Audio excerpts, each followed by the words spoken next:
to introduce you to Frances. This is a picture of Frances on her wedding day, March 10th, 1973. And Frances was particularly excited for two reasons. One, she was getting married. But two, she didn't have a headache.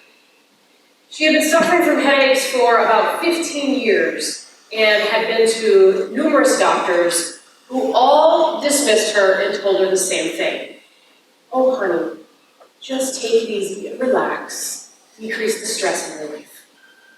In fact, in 1961, when she was a freshman at the University of Florida, the doctor there looked at her and said, look, if you think you have a brain tumor, you don't. Well, shortly after she got married, the pain was so bad on some days that all she could do was sit really still in a dark room and not move. So at a loss of what to do, Frances and her parents, they got in this motorhome and they drove from Orlando, Florida to Rochester, Minnesota, 1,400 miles looking for some answers from the Mayo Clinic.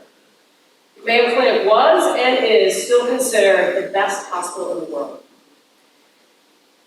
When Frances got to the Mayo Clinic, they suspected she had a brain tumor. So the way you tested for a brain tumor in 1973 was with a tool called the myelogram.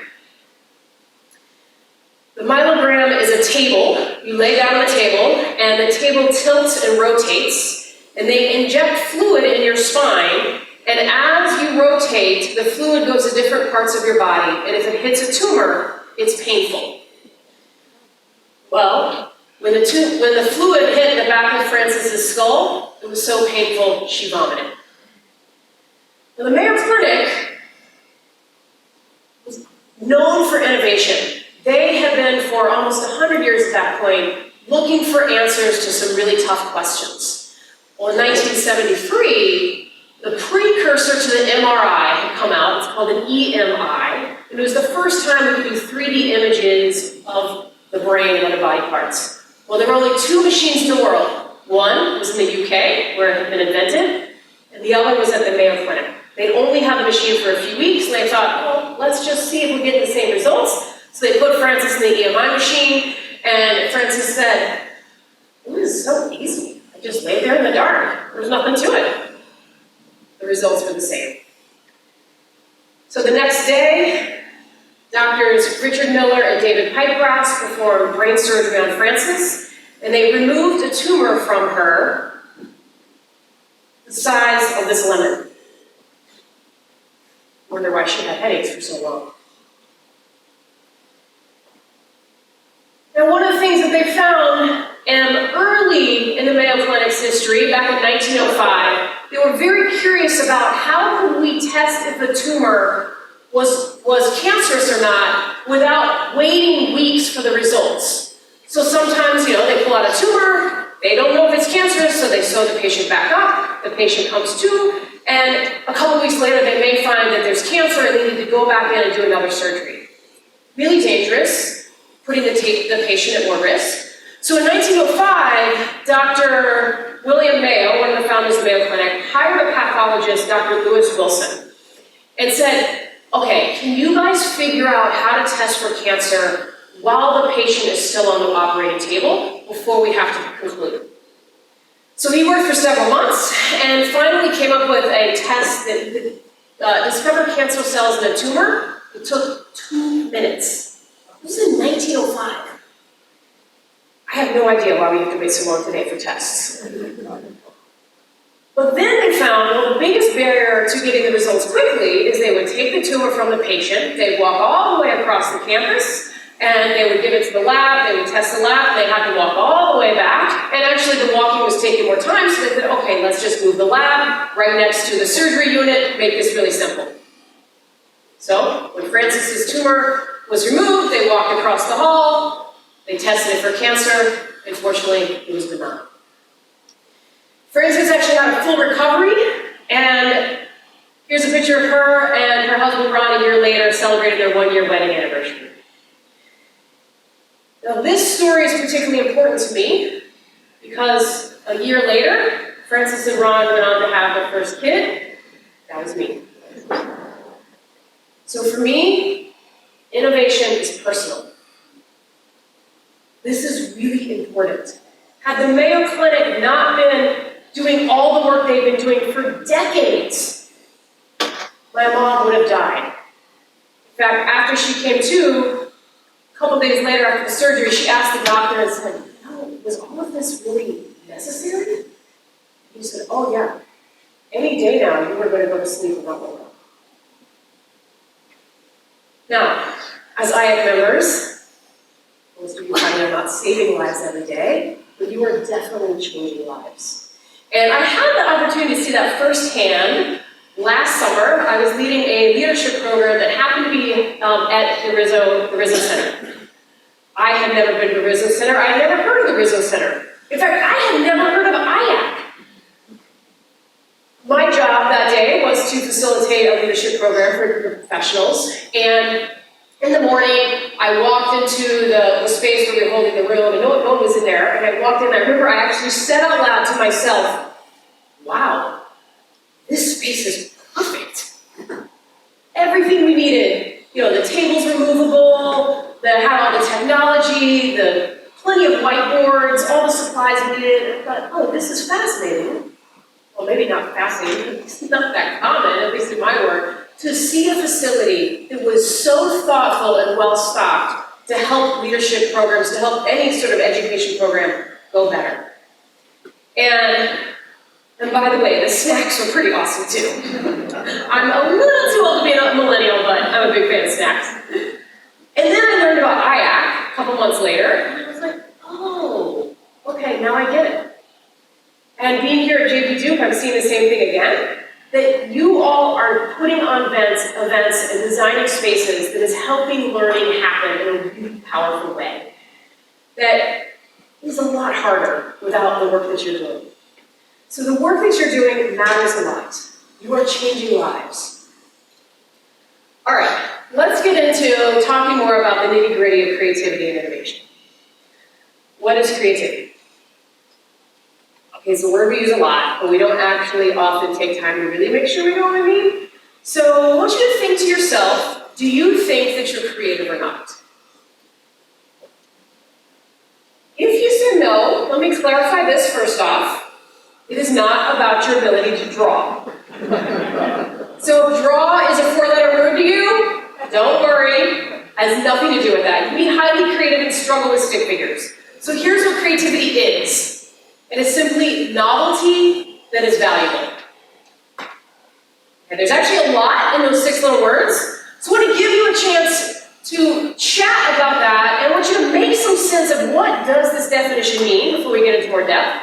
And just turn to somebody next to you, behind you, in front of you, maybe a different person than you talked to earlier, and give you about a minute or 2 to talk about this definition. What does this mean? And I'll bring you back with a hand raised just like we did before. Go ahead. I'd be curious to hear from a couple of people. We have some mics we're going to bring around. What did you talk about in your conversation about this definition? Creativity is novelty that's valuable. If you could raise your hand and wait for the mic, that'd be awesome. Who'd be willing to share what you talk about? You're in the back, yeah. And Matt? Yeah. Can you stand up, Matt, so we can hear you better? Hi, everybody. No, we just had a really great suggestion. Novelty doesn't need to be big. It can be a small idea with room to grow. If somebody can expand on it, and you have a new idea, and then talk together as a group to make it happen. Absolutely, I love that. Yes, sometimes the smallest ideas are really important because they have this ripple impact. Yeah, thanks, Matt. Who else? Here in the front. Mind standing up?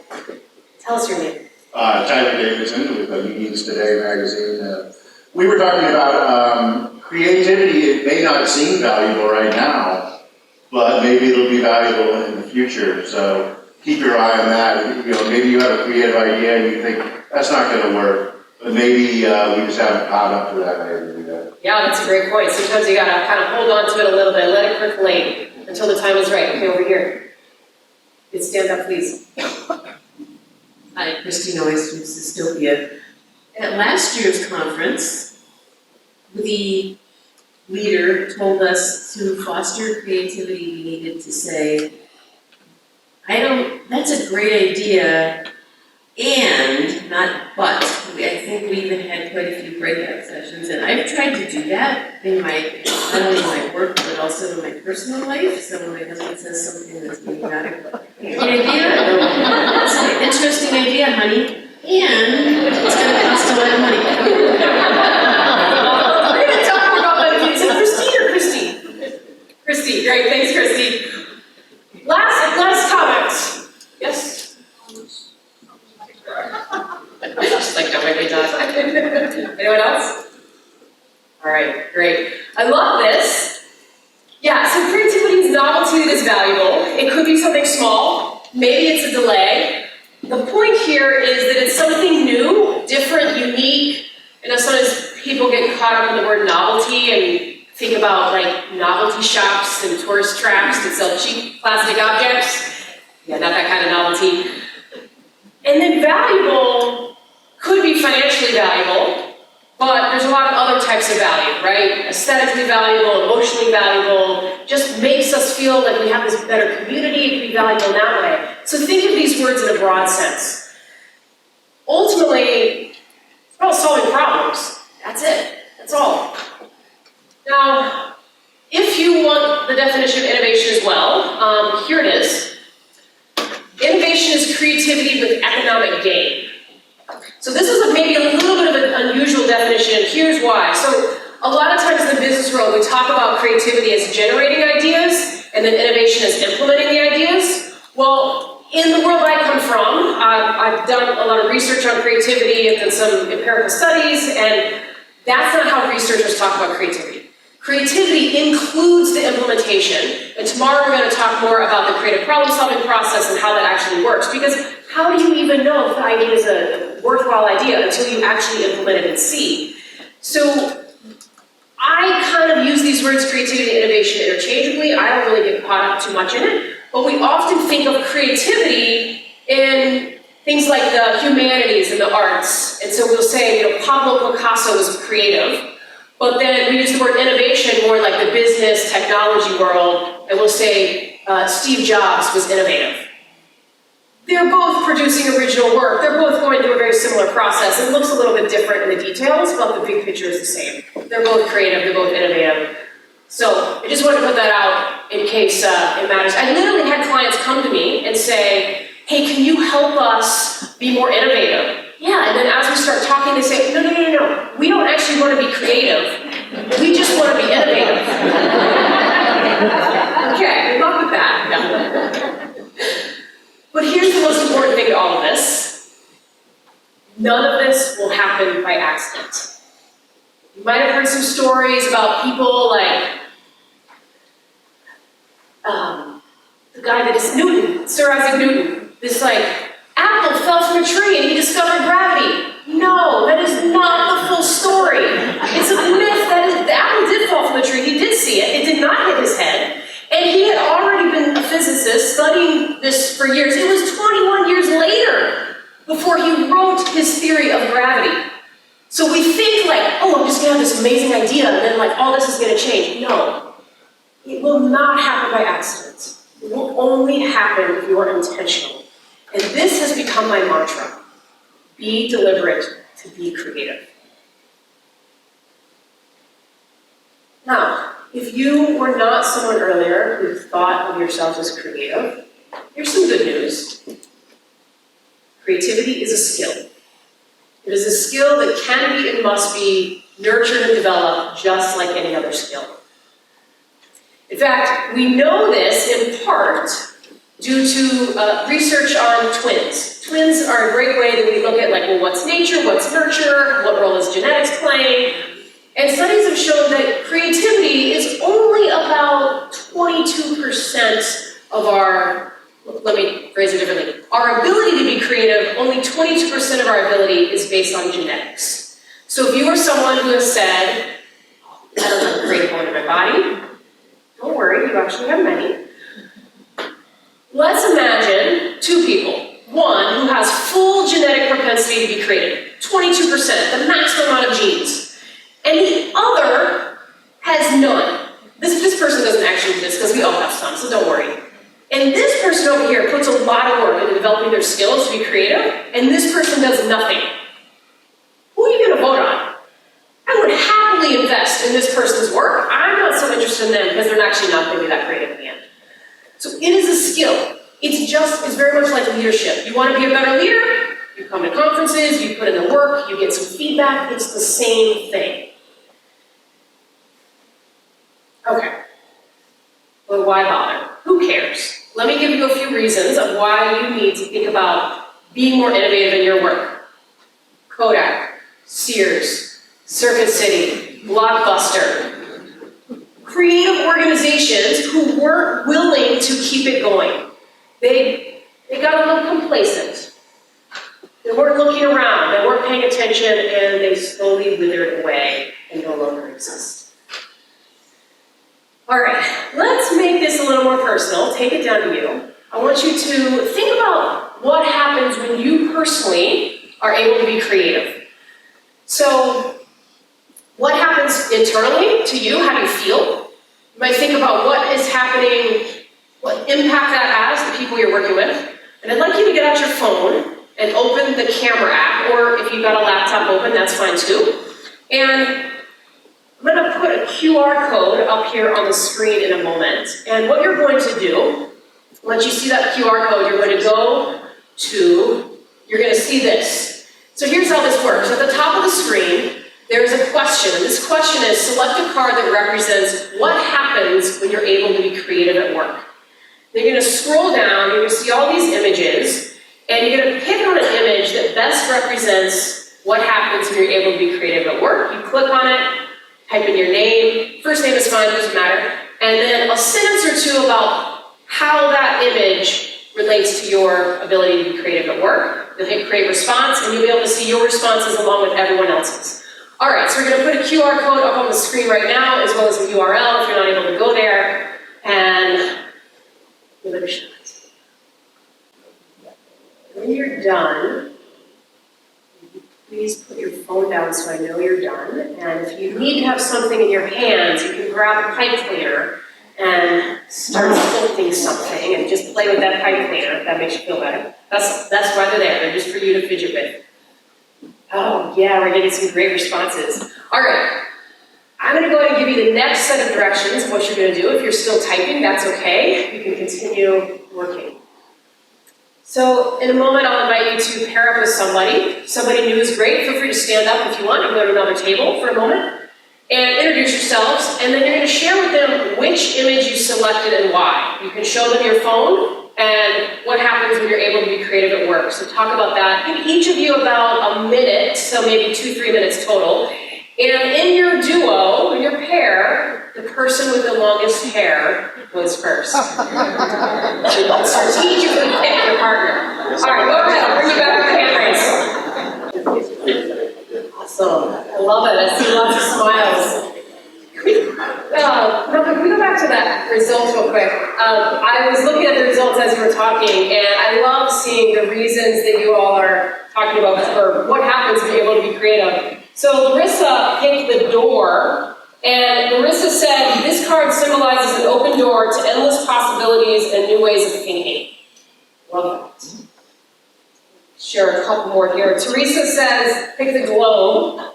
I don't know if I'm putting Malcolm on the spot over there, just trying to scroll through this. Teresa says, creativity can lead to increased revenue, which means more calm I can use to travel. Awesome. And then Brian Wells, right there, the sun, says, creativity lifts the world, or fills the world with the warmth and light of hospitality that makes the team feel like their work is meaningful. Absolutely. Yeah, that's cool. Let's get back to the slide now. So a lot can happen when you're able to be creative together. But here's the thing. I actually believe that we have an obligation to be creative. I think this is an important part of our role as leaders. And the good news is, as humans, it's just what we do. We can't help ourselves. So look around this room. There aren't even any plants up here. I've got this lemon up here. Maybe you might have an apple or fruit in your bag, but otherwise, every single thing in this room, humans created. So we created this building, we created the idea buildings, the tables and the chairs, the monitors, the mic. We made all this up. In fact, we even made up this idea of like having a conference and a keynote speaker and breakout sessions. We invented all of this. It's just what we do. We can barely help ourselves.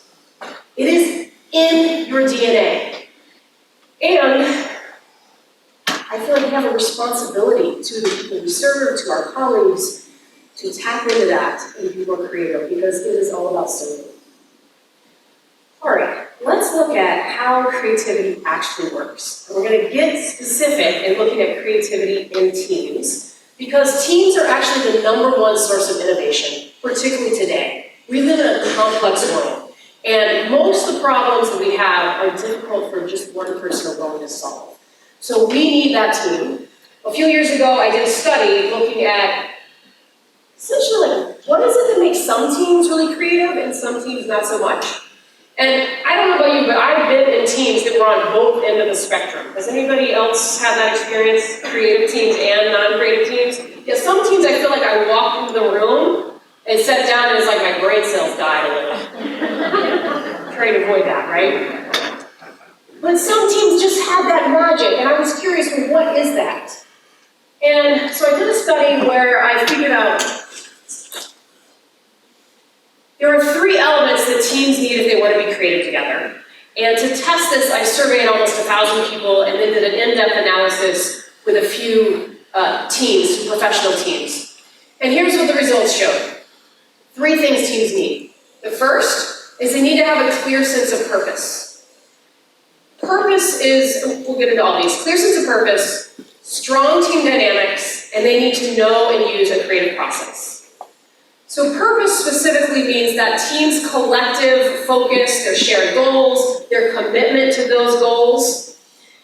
Dynamics means those behaviors and interactions between the team members, their relationship with team members. That's what we mean by dynamics. And finally, team creative process is the tools, the techniques, the strategies of the creative process. Does the team know them? Do they not? Most people I found in my work don't actually even know there is a creative process. So we're going to get more into that tomorrow, but just from what you know right now about these 3 areas, which do you think your team is strongest and weakest in? So they're up there on the screen. You might, if you want, you could draw this Venn diagram and put a plus or a minus in whichever one you think your team is strongest in and weakest in. So team purpose, team dynamics, or team creative process. What is your guess? This is not a quiz, this is just an opportunity for reflection.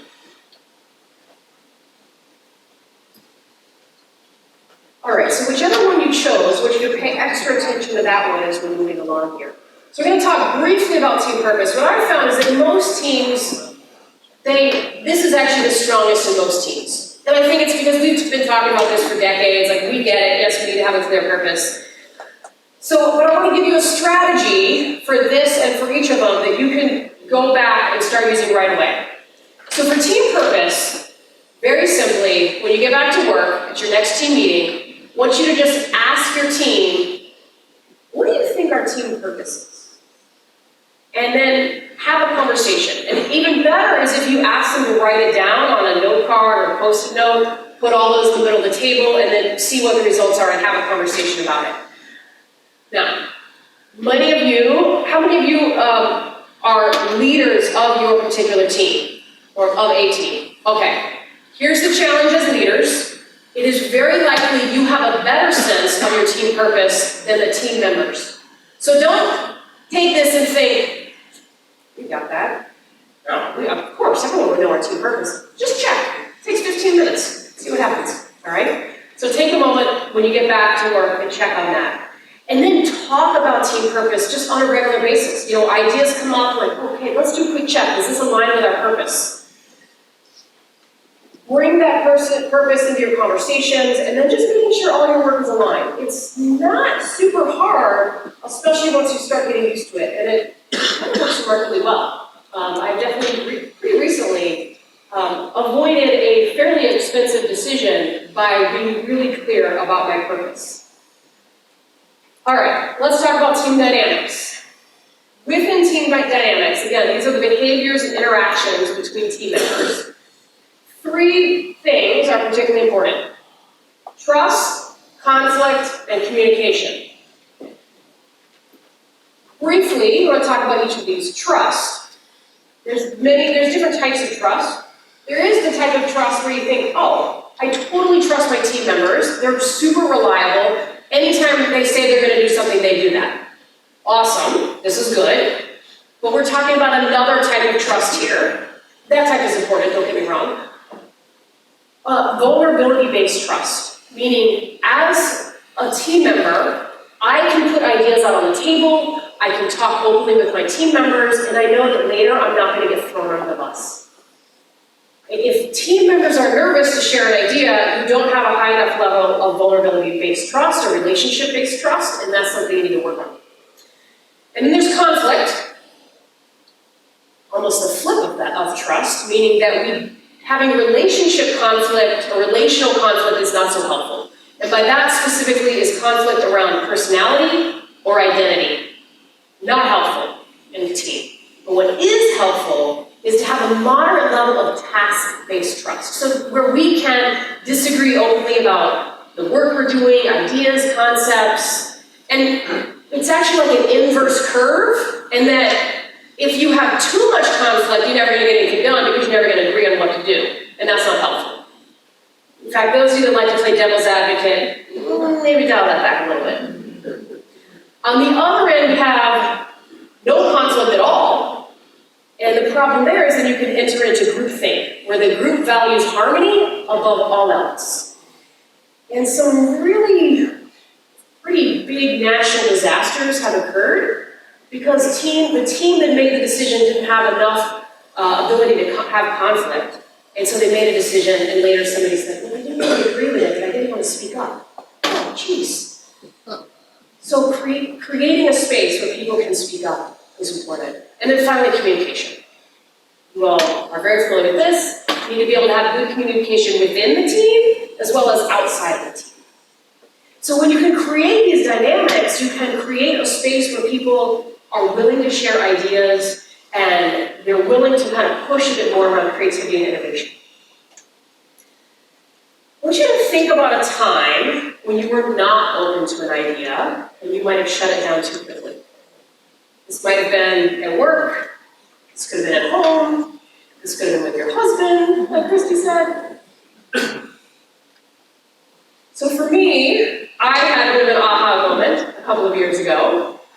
I was hanging out with my dad. I don't know why today I'm talking a lot about my parents. So I was hanging out with my dad, and my dad is like off the charts idea. So he always has a lot of ideas. I mean, he doesn't know anything about the event industry, but I trust me, he will have an idea for every single one of you. Now, as you would expect, someone has a lot of ideas. Some of them are great, some not so much.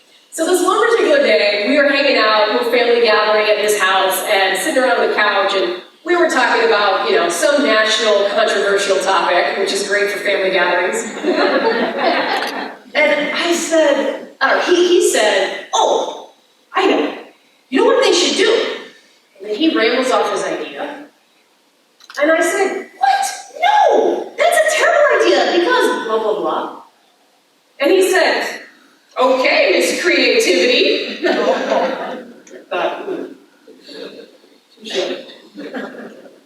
And I'm actually so glad he made that comment because what I realized is I had gotten into this pattern with him where he would share an idea and I would shoot it down. And it's like, what? I know better than this. I study this stuff. I care so deeply about it. And I still got caught up.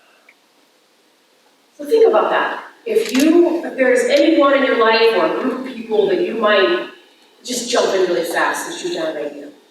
So I'm going to give you a tool to use. And Christy actually mentioned this earlier. This may be a bit of a reminder from last year. And this tool is called Yes And. So this comes from the world of theater improv. Who's been to an improv performance? Okay, not quite half, but many of you. If you've never been to an improv show, the actors who are up on stage literally have no script. And they are making it up as they go. And this works only because they have some guidelines and some rules that they follow. And one of those rules is the yes and rule. So here's how it works on stage. I'm up here with my co-actor, and they do something like this. Check out this sword! Now, my job, I can respond in a number of ways. Perhaps that is not at all where I wanted this scene to go. And I can say, well, that was kind of cliche, isn't it? And what are you all thinking right now? Shit. Oh shit, sorry. Either way, you're probably thinking, it's getting a little awkward. Maybe, okay, are they married? Did they have a fight last night? Not good. My job instead is to go with whatever this person said, right? So I'm gonna say, wow, that's amazing! Where did you get that? And then the scene can keep going, right? So I'm not saying that this is a good idea. I'm just saying, well, let's roll with it a little bit, see what happens, right? And that's how yes and works. It works remarkably well at work. So we're gonna practice this because you're gonna have some homework that I'll give you at the end. But right now it's your practice. And here's how this is gonna work. You all are going to come up with a story at your table collectively. So once I turn you loose, not yet, I'm gonna give you all the directions first. You're gonna quickly share first names at the table. If you were sitting at a table with just like 2 people, you guys, maybe some other people in the back I can't see, find another table. So you got like 4 or 5 people, you got a little bit of critical mass here. And if you have space at your table, you can invite others in. All right, in a moment I'm going to put those Climer cards that we used back up on the screen, just if you need some inspiration. Like sometimes it's hard in a plain room like this, so if you need some images to spark ideas, those will be up there. The first person's going to begin the story and just share 2-3 sentences. And then the second person will add to the story, and they're actually going to say, yes, and then you're going to add your piece. The third person goes, the fourth person goes, and you go around twice at the table until the first person who began is going to finish the story. Here's the rub. Do not pre-script your part of the story. Right? Let's imagine you're person number 3, and person number 1 starts the story and they bring up a squirrel. And you're thinking, oh yeah, when it gets to me, I'm going to have the squirrel fall in love and get married. And then the second person has a different idea, and the squirrel gets hit by a car and dies. Now what are you going to do? Bring it back to life. Okay, you're going to stick with that idea. Yeah. Just be present. Say yes and. You're not in a rush. You're not trying to be overly funny. You're just trying to contribute to the story. When you're finished, I want to see a big high five at your table, and I'll have some questions up here on the screen for you to talk about once you're done. And the person at your table that's going to start is whoever has the most interesting shoes. You may begin. All right. Let's talk a little bit about this. Some of you had more time to debrief this than others, but I'm curious, and we'll have some mics to run around here in a moment. A couple people will be willing to share, how might you apply this yes and approach in your team meetings or within your team? Anybody wanting to share how you might be able to do this? Can't see that well. Please stand up if you will. I think this is perfect because in my team, I have a team member we call Contra, because he always contradicts everything. And this is perfect because after a while, you give out an idea, he shoots it down, or he just goes way off. And bringing him back would be yes, and continue with what we were talking about. That'll help me. Awesome, I love it. I'm going to share with you another technique in a minute that also might help the situation. Let me clarify one thing when you share this technique with your teams.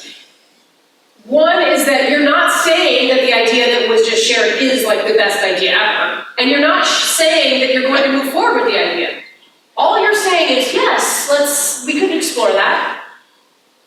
And the other thing to be really careful about is using something like, oh, yes, and that's never going to work.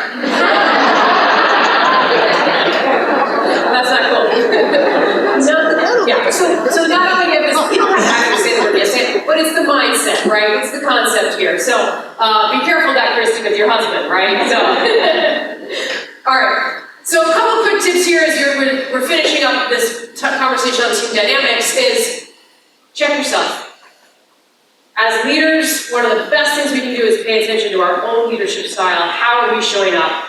So thinking about, are you embodying this yes and approach? Or what else might you be doing that's either impeding your team's creativity or that you can do more of? Be present. And then really thinking about that relationship between relationships and tasks, right? You always have a bunch of tasks to do. And if you focus too heavily on that, and there's not enough emphasis on the relationships, things get lopsided and it's hard to be creative together. All right, let's look at this final piece, team creative process. So these are the tools, the techniques, the strategies you're using to actually be creative together. And this is the area that most teams have some of the least skills in. They don't often even know there's a creative process, or if they do, not everyone knows and they don't have the language around it. And we'll get a little bit more into this tomorrow in the closing keynote, but I want to give you a couple strategies that you can, well, one strategy in particular you can start applying today. So, kind of on this theme of shooting down ideas, one of the things you can do is simply using the word might. I like to say might is a mighty word. There's a lot of power in this word, because often what happens is you want to, spend some time generating ideas. You're like, oh, let's brainstorm about this, and then you say something like, how should we solve this problem? Well, should is implying there's a right answer, but there's not. I can't imagine any of the work you're doing where there is one right answer. Most of the work you do, there's a lot of different approaches you can take. So instead of saying how should we, how could we, how will we, how do we, change all of that and say how might we. And the word might, it seems to imply this sense of possibility, this sense of openness. And so try this out over the next couple days while you're here at IACC, and just starting off sentences that you might ask, like, oh, how should we do this? Or how do you do this? Or how might we do this? How might I make a change?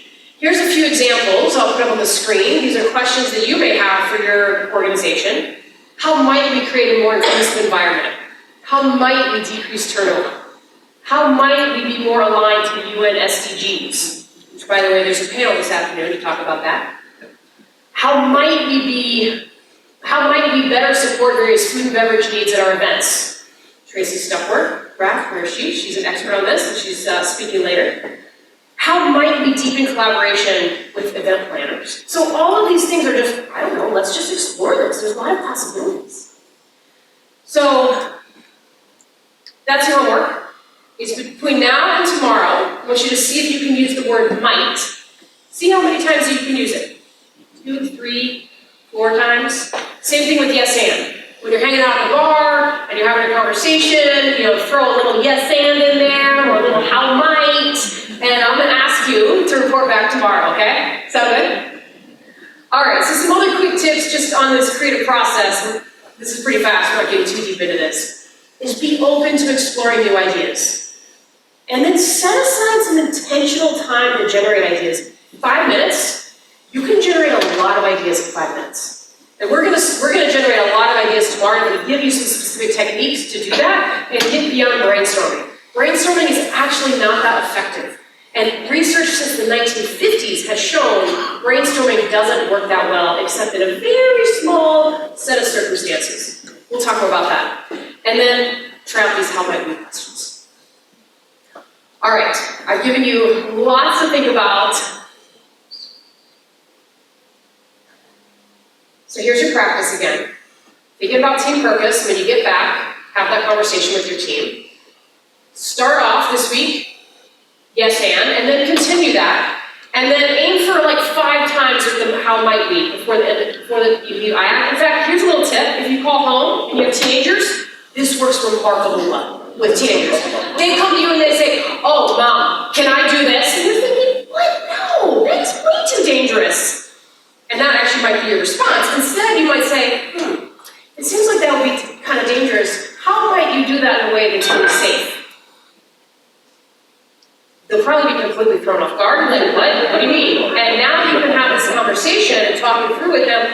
end up at the same conclusion, which, hey, that's great. But then you have this great conversation with them. Or they may come up with something like, oh, no, here's what we're going to do. And then they lay something out, and you're like, okay, yeah, I'm cool with that. I can do that. So try that out. All right. I want you to think about how are you feeling about your team's potential to be creative. And I want you to get your phone out again. We're going to go back to that same Climer card app. So I'm going to put the QR code back up here. Or you can go back to the same screen and refresh it. And you're going to see a list of emotion words here. And I want you to pick one that represents how are you feeling right now about your team's potential to be creative.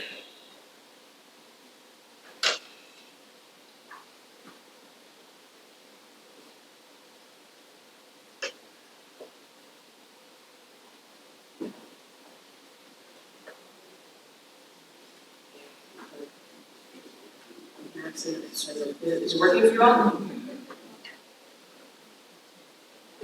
Not yet. Malcolm, you're on the emotion read? Okay, cool. All right, this may not work. And if that's the case, that's all right. I just want you to think about this, like, how are you feeling? How are you feeling about your team's potential to be creative?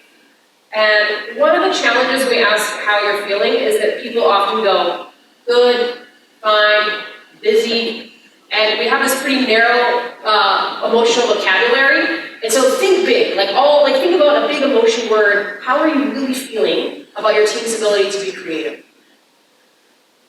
All right. I want you to write down on a piece of paper if you have any questions about creativity, particularly within teams. And write those down. I'm going to be here all weekend, or no, it's not the weekend, it's Tuesday. I'm going to be here the whole time. And find me. If you want to talk more about this, I love geeking out about this. It's one of my favorite topics. Find me and let's hang out over lunch or dinner or something and have a conversation about that. For now, I want to share with you a full circle moment that I had with the Mayo Clinic. So in 2019, I got a call from the Mayo Clinic that they wanted me to come teach their leaders how to be deliberate creative teams. I was blown away. I was like, what? I owe my existence to them, which they had no idea. And now they want me to come teach their leaders.